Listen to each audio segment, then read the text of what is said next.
Hello and namaste. So in the last class we discussed regarding the definition of welding, definition of weld ability, advantages of welding, disadvantages of welding, various welding configurations, various welding positions.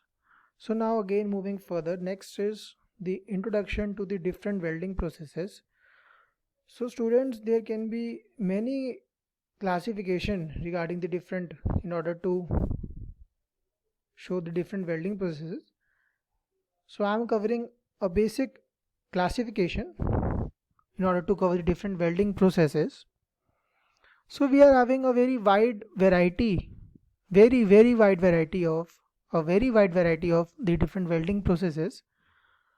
So overall, in order to cover the majority of the process, we are dividing this into the oxy-fuel gas welding processes, arc welding processes, resistance welding, solid state welding processes, thermite welding processes, high energy beam welding, radiant energy processes, which consist of electron beam welding, laser beam welding. So apart from this, we can also classify the various welding processes into the fusion welding, solid state welding, and the pressure welding also. Fusion welding, basically the weld joint or the coalescence is obtained by melting of the two parts to be joined.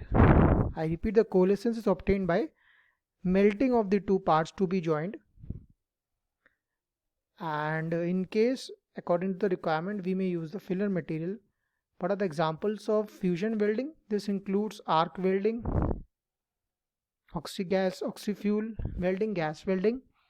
Then similarly, we can define solid state welding, in which we obtain the weld joint by the use of heat and or pressure. So heat and or pressure are used to achieve the coalescence, but no melting of the base metal occurs and no filler material is added. Example is the friction welding, diffusion welding, forge welding. Similarly, we can also define the pressure welding, which includes the resistance welding, and resistance welding includes many processes, as we will see also. So these are the different processes occurring in the broad classification considered. Like in the gas welding processes, oxy-fuel gas welding processes, we can have air acetylene welding, oxyacetylene welding, oxyhydrogen welding, and apart from this also a large number of gases can be used apart from acetylene, such as natural gas, etc.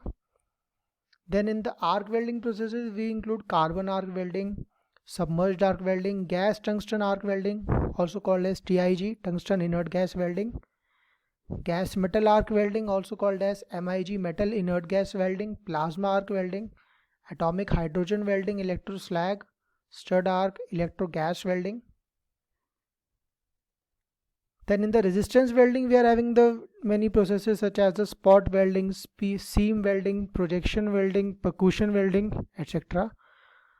Then in the solid state welding processes, we have forge welding, cold pressure welding, friction welding, explosive welding. Thermite welding processes include thermite welding, pressure thermite welding, radiant energy welding processes. This includes the laser beam welding and the electron beam welding.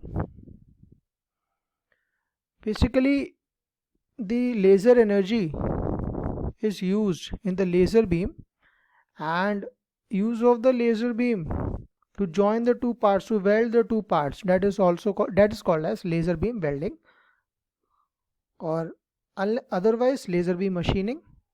Similarly, the electron beam welding, the use of the electron beam to weld the two parts, and if you are not joining them, so simply you can call as electron beam machining.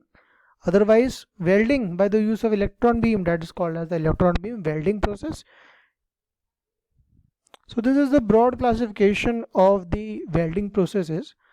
So now we will proceed further and we will cover most of these processes one by one as per the classification of the gas welding processes, arc welding processes, different arc welding processes, different resistance welding process, solid state joining process, radiant energy, thermite welding processes, and so on. So this is regarding the broad classification of the welding processes. Thank you.